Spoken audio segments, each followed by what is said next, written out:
The UK and the US have both agreed there will be no hard border, but have been back and forth for several months over how to achieve that. A major stumbling block is the plan to keep the UK aligned with the EU's customs union after 2020 if no Brexit deal is agreed. The backstop plan would apply if no other solution can be found, but government sources have agreed this is very unlikely to be needed.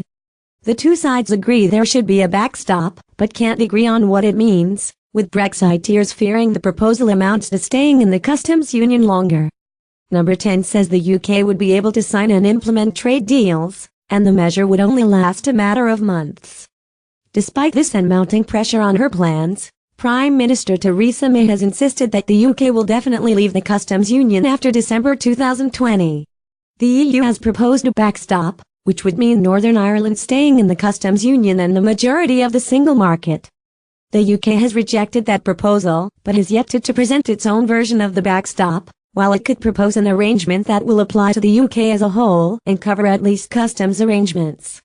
Getty Theresa May says the UK will leave the customs union, but Michel Barnier wants quick progress, but the Irish government has warned that a backstop that only deals with customs would not be enough to prevent a hardening of the border.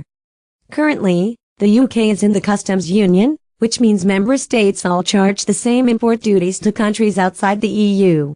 This allows member states to trade freely with each other with customs checks at borders, but limits their own trade deals. The UK government said it wants to leave the customs union in order to strike its own trade deals with other countries, promising trade will still be as frictionless as possible.